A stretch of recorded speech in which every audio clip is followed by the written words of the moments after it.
Porque eu vivi aqui só na água, né? Só na água. No seco aqui é muito pouco, né? Só quando a gente saía mesmo aí para dar uma caminhadinha aí, mas é coisa pouco. Mas é na água, entendeu? Isso aí foi muitos anos, né?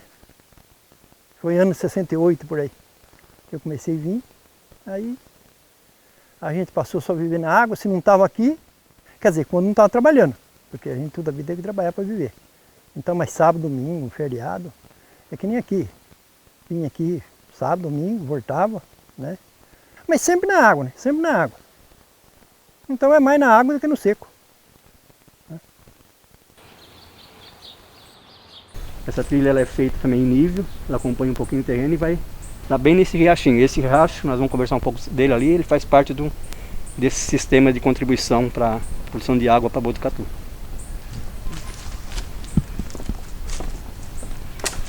Aqui era tudo campo, não tinha nada, né? E aqui a ideia foi criar galinha para vender ovos. E o esterco para fortalecer a terra, que a terra aqui era muito fraca, né? E daí que começou a aumentar a produção, a terra começou a ficar melhor, né? Isso já faz 70 anos atrás. Essa nascente aqui, ela, como eu falei, ela é um contribuinte do Rio Pardo, junto com mais 67 nascentes que tem na Bacia do Pardo, né? São 67 início de captação de água, a gente chama, né, chamam como se fosse umas nascentes, só que a nascente ela é toda a contribuição, não é só o comecinho ali, né? Mas ele fala, eu vou lá na nascente. A nascente é todo riozinho, né? Essa Bacia do Pardo, ela tem uma drenagem de mais ou menos 260 quilômetros de riozinhos que drenam para o Rio Pardo. Isso aí cria um volume de mais ou menos 530 a 420 litros por segundo, né? Acredito que falar de água ela é uma mobilização de todo mundo, né? A gente trabalhar a educação, a gente trabalhar a cultura, a gente trabalhar o meio social, porque a gente está no contexto. Aqui nas nossas terras passa o córrego Pinheirinho. Ela deságua no Rio Pardo, né? E até o momento essa água nossa está desaguando e indo para a população de Botucatu, né? Porque o córrego Pinheirinho fica aqui antes da captação da água. Nós precisamos lembrar que os rios são a base para o desenvolvimento da civilização humana. Os primórdios dos agrupamentos humanos, eles foram sempre implantados às margens de rios, né? Desde o Rio Nilo, o Rio Tigre, Eufrates, Ganges, Rio Amarelo na China. São rios que permitiram que a humanidade começasse o seu processo evolutivo. Então, ao grupos se estabelecerem em planícies férteis dos grandes rios, eles começaram a ter a possibilidade de produzir alimento em maior quantidade, se libertaram da necessidade de perseguir animais e caçar para ter o alimento e passaram a poder planejar o seu futuro, plantando, né, e sabendo que ia colher, porque o rio e a sua planície fértil permitia isso. O argumbiguá, a garça, coco, a pomba, que tem muito, né? É os passarinhos que tem. O bicho que tem muito é a capivara, né? É a capivara, o ratão, a lontra, é o bicho que tem, é o bicho da água. Ali, ó, naquelas árvores, chamava-se Poço Preto. Onde a turma pescava muito bagre, mas isso há muitos anos. Antes, lá para os anos 75, 80, entendeu? Que o Rio Pardo descia ali e fazia o circo lá. Pescava muito bagre no canal do rio, que até a gente pescava sentado na porta, que ele passava beirando no rancho. Muito bagre. Aqui, o único peixe que deu muito aqui foi traíra, tilápia. Desceu piau-sul, desceu pacu, entendeu? Hoje tem algum baga africano, tem aí, entendeu? pacu, deu muita carpa. Nós pegamos muita carpa aqui, no anzol aqui. Pra mim que conheci isso aqui, cara, era um paraíso, viu? Era um paraíso. Agora vai acabar. Quer dizer, acabou, né? Botar na ponta do lápis, na verdade, assim, a represa não deveria acontecer ali, né? Porque o impacto que ela vai ter também na parte da fauna, né? Da ictiofauna, que é a fauna que tem no brejo, porque o brejo é como se fosse o berçário do início da cadeia trófica, né? Da cadeia de alimentação, né? Até chegar no ser humano. Então, os sapos, rãs, pequenos anfíbios, né? Até pequenos mamíferos, roedores que vivem naquela região de brejo em volta, vai ser tudo impactado, né? São 70 hectares de brejo que vai ser inundado. Fora as laterais, né? Que tem mata ciliar ainda, tem uma mata ciliar muito boa, que vai ser inundada também.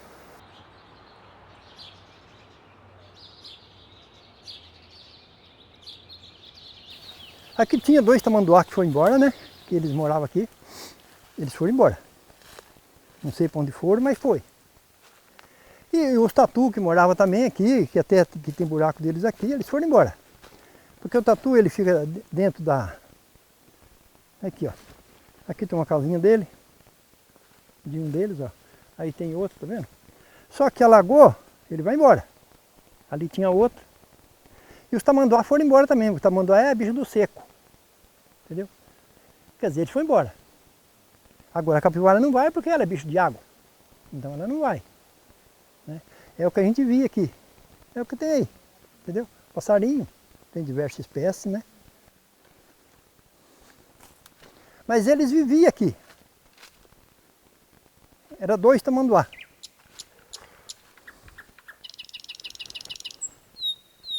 Uma outra possibilidade, a não ser barrar o Rio Pardo para regularizar a vazão e garantir o abastecimento de água para o município por décadas, era perfurar inúmeros poços, que do ponto de vista de sustentabilidade, até ambiental, não era adequado, porque você estaria captando água em mananciais subterrâneos, em vários poços, na área de recarga do Guarani.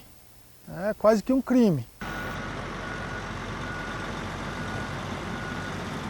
Quando você constrói um barramento, você inunda terras, você inunda florestas, você muda o ecossistema, né? Você cria condições de ocupação de margem que podem não ser favoráveis para aquela água que você está acumulando. Você está acumulando água para abastecimento público, né? E você faz um uso e ocupação do solo que não condiz com a necessidade de qualidade que aquela água tem, então você pode criar certos problemas. A obra de engenharia é um atributo humano, antrópico, que a gente faz com a tecnologia e tal, para que a gente tenha, de alguma forma, esse recurso ali, mantido ali, estagnado ali, né? E a gente possa usar com os usos múltiplos que a gente quiser. Porém, existe um processo anterior, né? Existe um processo que a gente precisa ter esse olhar técnico, esse olhar científico, esse olhar de gestão. E eu lembro que em 2014, na crise hídrica de 2014, né, a água praticamente não vertia. O rio ele teve uma queda de vazão tão acentuada que praticamente não conseguia descer mais água ali. E a gente teve que fazer algumas aberturas nessa própria estrutura para que o rio pudesse continuar perene e lá para baixo, depois aqui da Cachoeira do Véu da Noiva, aqui embaixo, a gente pudesse captar água para abastecer a cidade.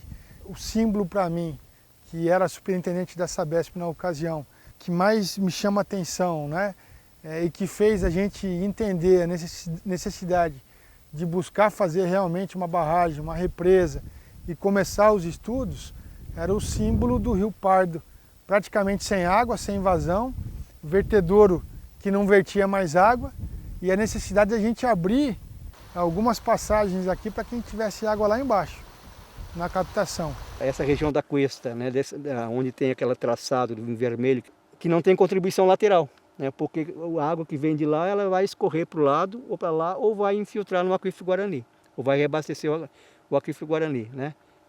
Ela não vai subir para abastecer essa parte de cima do Planalto, onde está Botucatu, Pardinho e a estância Demétria ali, a represa que está sendo construída, que vai ser abastecida só pela água da chuva que cair aqui em cima e infiltrar no solo. Um ano que faltou água na cidade e a Sabesp lacrou as bombas de irrigação nossa. O ser humano é a prioridade de tudo, né? Então não pode faltar água para o ser humano. Depois vem os animais. E nós, da lavoura, quer dizer, a lavoura que a gente faz é o último, né? Talvez, né, que vai usar a água, né? Então, como nós éramos lá na ponta, teve que ficar sem água por um tempo, né? Até a situação da água melhorar. Então é uma lembrança triste, mas uma lembrança que nos fez, né, agir. Né? A gente se movimentou em função das dificuldades de 2014 e agora a gente está vendo, né, essa barragem em construção, 2 anos de obra já, e com a previsão, se Deus quiser, de terminar o ano que vem, 2022, o primeiro semestre de 2023, com a estrutura pronta, com a barragem pronta e já acumulando água para garantir o abastecimento de água, abastecimento de uma cidade toda, que é a cidade de Botucatu.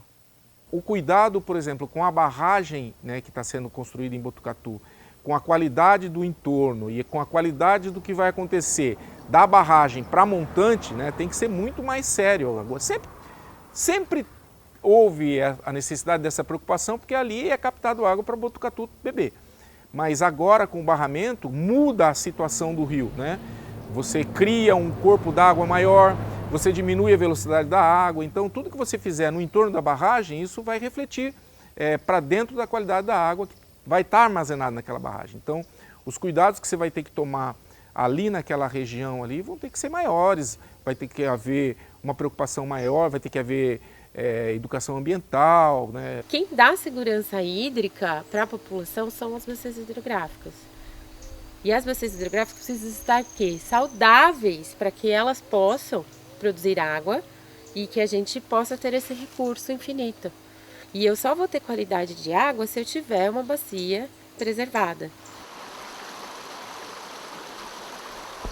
Temos trabalhado e vamos continuar trabalhando para um plano de manejo dessa bacia hidrográfica, no sentido de fazer com que essa bacia hidrográfica ganhe potencial ambiental, ou seja, recuperando todas as áreas de APP, de área de preservação permanente, recuperando todas as nascentes, conscientizando e trazendo os produtores rurais, pequenos, médios e grandes, para essa lógica do desenvolvimento racional da bacia. O uso da bacia com essa mudança, né, que teve de pequenas propriedades para grandes propriedades, né, pequenas culturas para grandes culturas, grande monocultura, o impacto é visível. Assim, eu tenho filmes assim, de muito agrotóxico sendo despejado nessa área do entorno da represa. E se você for pensar na escala macro do Rio Pardo como um todo, ele vai se findar lá embaixo, lá em Ourinhos, lá já pegando o Paranapanema. E esses usuários que estão abaixo da represa, será que nós estamos sendo hidrossolidários com eles? Então aqui nós vemos o trecho final do Rio Pardo. É um rio que foi moldado pela natureza ao longo do seu processo evolutivo, né? Com milhões de anos. E em 2 ou 3 gerações nós estamos modificando completamente estes ecossistemas. Primeiro com a retirada das matas ciliares. Aqui nós podemos ver que ela foi substituída por eucalipto, que é uma espécie exótica. Segundo, que as atividades antrópicas desenvolvidas na bacia hidrográfica acabam gerando muitos sedimentos que vêm parar aqui no trecho final do rio, que tem uma velocidade menor, eles se acumulam e assoreiam o fundo do rio. Isso permite que plantas se estabeleçam e vão fechando um pouco o leito desse rio. Somado a isso também, a partir dos nutrientes que vêm da agropecuária e também de áreas urbanas, a água passa a ser eutrofizada, conter mais nutrientes, e isso permite que essas plantas se desenvolvam com bastante vigor, e elas também vão tomando o rio. Então, se nós observarmos aqui com cuidado, o rio ele está em torno de 50% tomado por plantas aquáticas. Acaba sendo um ecossistema interessante, porque pode funcionar como um berçário, como proteção para algumas espécies, mas é um ecossistema modificado daquele que era original neste ponto. Nós também chegamos a abandonar 6 meses, depois voltemos. Vamos limpar, vamos limpar, vamos limpar. Conseguimos limpar um pedaço lá. E era tudo água. Daqui você via tudo lá embaixo, não tinha aquele capinzeiro lá embaixo, não tinha nada. Mas depois mudou. Que trancou tudo. Antes era tudo água. Se olhar daqui era um mundão de água, tudo. Uma judiação isso aí, mas fazer o quê? E a água é única, né? Ela sempre esteve aqui, e quando a gente fala de ciclo da água, a gente está falando de uma água que pode ser que a gente esteja bebendo xixi de dinossauro aqui, que um dia foi um xixi de um dinossauro, porque a água é essa água, né? A água que começou no planeta é a água que está aqui desde então. São bilhões de anos, né? Então, pô, essa água está no ciclo, ela vai e volta, né? Provavelmente nossos ancestrais beberam dessa água, nós estamos bebendo de novo e os nossos descendentes vão beber de novo, né? Eu tenho uma frase que eu adoro, que diz o seguinte: não tem lado de fora, né? Não tem para fora. Você está dentro do planeta, não tem para fora. E falar de água é tudo muito amplo, né? Porque a gente olha para o recurso, às vezes assim, calmo, né? Numa paisagem bucólica, rural, a gente não consegue entender muito a dinâmica da escassez, né? Porque a gente olha para o recurso e fala, nossa, a gente tem abundância. Só que qual qualidade ele está, né? A gente pode receber essa água? Na verdade, o começo da gente foi quase que orgânico, né? E começou a aparecer os defensivos agrícolas químicos, e isso dava resultado. Porque aparecia alguma praga, aplicava, a gente via o resultado, né? E a agricultura sentiu isso daí. A química veio, aumentou bastante a produção, a qualidade, mas ficava aquele resíduo que a gente não enxergava, mas que estava ali e ia para a mesa do consumidor. Dá para ver naquele mapa, tem um mapa de envenenamento da água no Brasil, feito pela Geografia do Veneno, né, que é da Larissa Bombardi, né? Ela, aqui de Botucatu, você entra lá, você puxa Botucatu, também está contaminado, segundo esse mapa, né? A quantidade de agrotóxicos que é despejada aqui nessas 5 culturas, principalmente a batata, né, é impressionante, né? Depois, quando o Tamura plantou batata lá, a água do Madalena trancou ele. Aí ele mudou para lá, o curso para lá. Porque veio areia, que naquele tempo não tinha organização que nem tem hoje, de curva de nível nada. Plantou batata, cana, escorreu, milho, você entendeu? Aí veio muita areia, ele conseguiu trancar ele. Ele não teve passagem, ele saiu outra para lá, aí ele pulou para lá. É onde ele está correndo agora. Em uma bacia importante como a bacia do Rio Pardo, a questão dos defensivos agrícolas ou dos agrotóxicos, chamem como quiser, é uma discussão que precisa ser trazida à mesa e conversada com serenidade e com maturidade. Até onde isso é importante, a partir da onde a gente consegue entrar num processo de um protocolo de transição agroecológica, qual é o tempo para que isso aconteça, como é que a gente minimiza as perdas de quem trabalha com isso. Então, todo o sistema de agricultura aqui, o que tem que fazer com essa água de chuva? Você tem que segurar ela o máximo possível em cima do solo, né? E quando você tem essas culturas, né, que o solo fica exposto, né, sempre, todo ano você revolve o solo, ou você planta direto, mas sempre tem esse movimento de não deixa o solo nem descansar, não tem mata ciliar aqui, tem muito pouca, né? Tá vendo aqui, ó, por exemplo, essa região aqui, ó, tem um verdinho ou outro assim na beiradinha. Então essa área toda aqui, quando chove, né, tem as curvas de nível, você tem que fazer curva terraço, né, em nível terraço, para a árvore não deixar a água correr mais do que 50 metros, a água tem que parar nesses 50 metros para poder infiltrar. Se não tem, a água vai rapidinho, vem aqui e vai embora e sai na cachoeira, sai no riozinho sai lá na represa.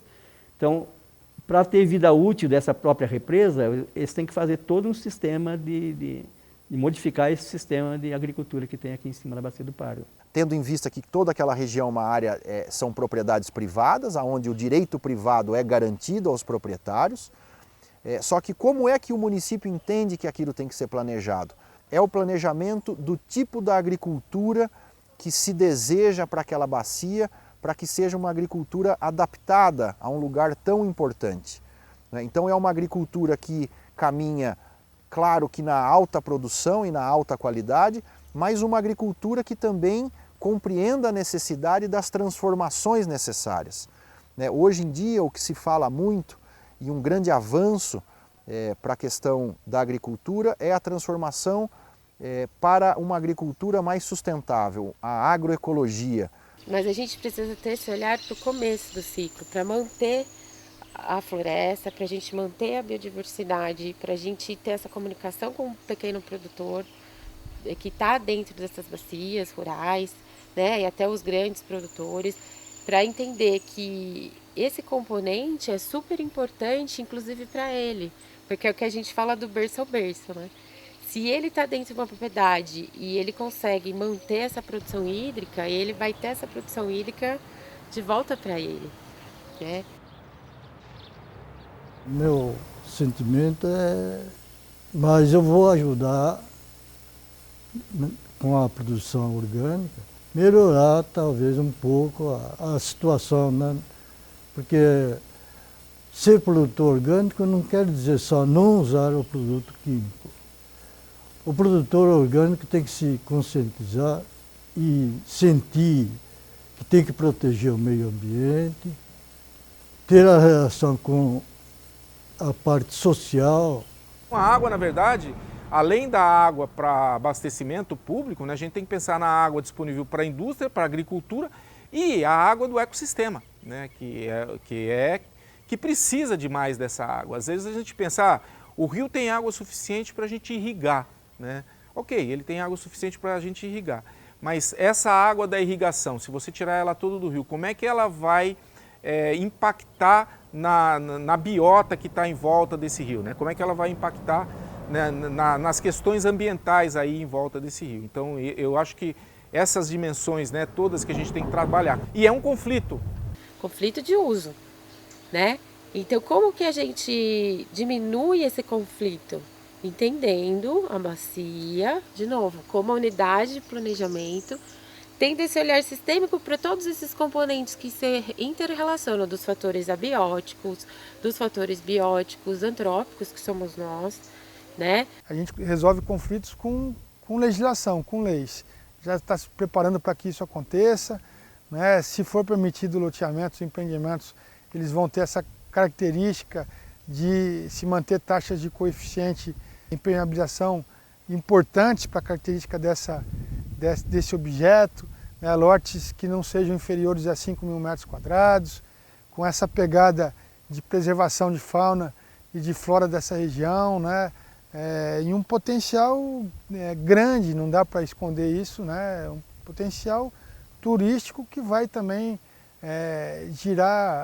movimentar a economia desse setor, dessa região. Porque eu preciso do econômico, claro, é uma atividade, mas eu ponderar só o econômico, eu vou desarticular, né, o tripé da sustentabilidade, que é social, econômico e ambiental.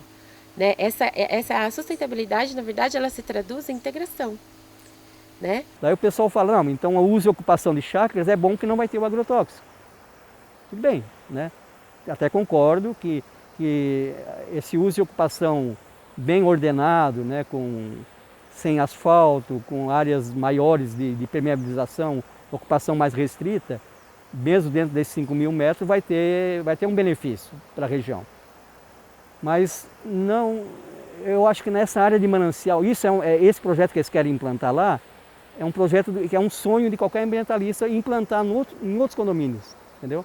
Por exemplo, está surgindo vários condomínios na cidade que poderiam implantar essa regra que está sendo sugerida lá em volta da represa. Mas em volta da represa deveria manter a atividade agrícola, né, mudar o sistema de de plantio para orgânico, ou agrofloresta, ou biodinâmico, né? E manter toda a área limpa, né? Porque, por exemplo, 1.000 e poucas chácaras, você pressupõe que vai ser 1.000 e poucas cercas de alambrado, né?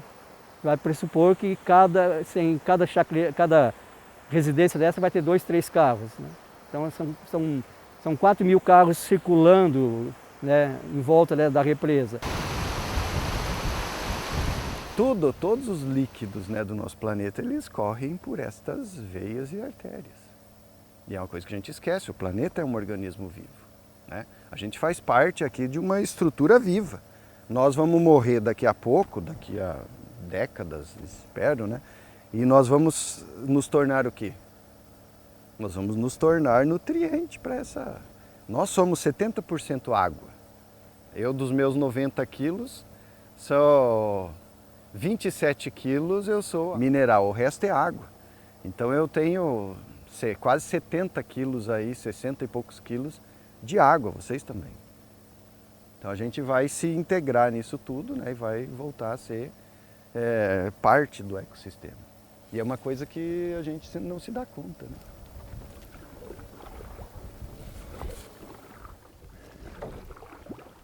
Ali tem um pé de orquídea, eu não sei se vocês interessam filmar ela. Se quiser ir lá, orquídea do mato, tá cheio de flor. Vocês querem ir lá?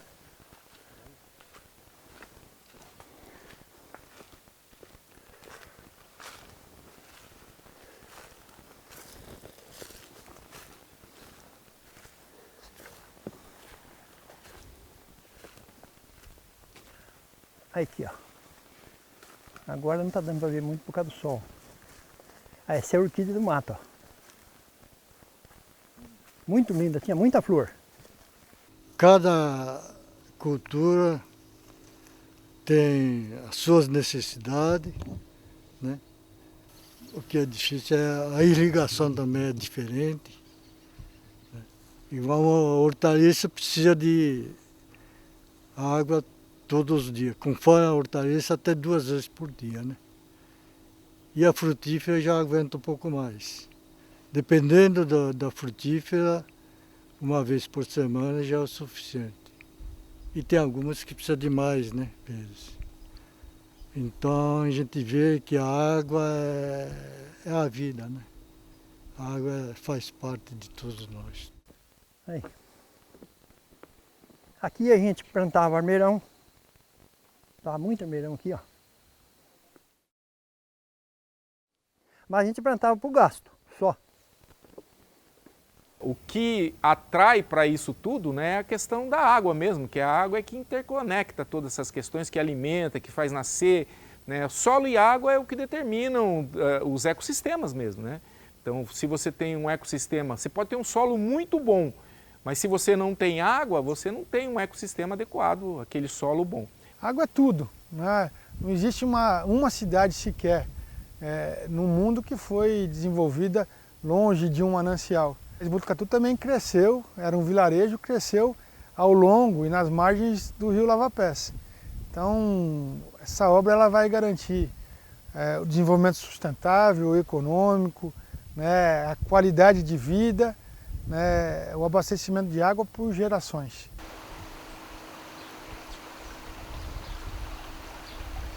Eu gostaria que a gente respeitasse esse recurso, que a gente entendesse como ele funciona e que a gente respeitasse ele para que a gente possa deixar essa dádiva para os que vieram antes, né?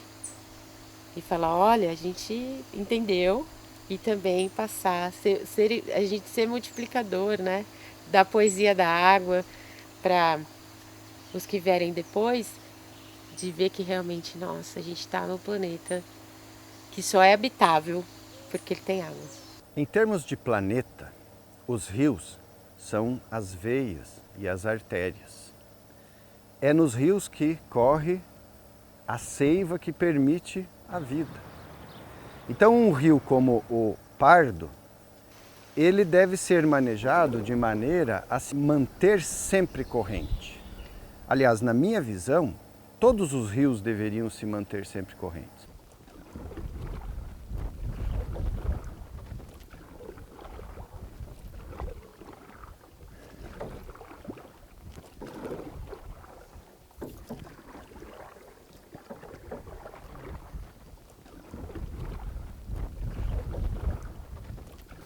Aí, ó, tá caindo tudo agora. Isso é uma pena, cara.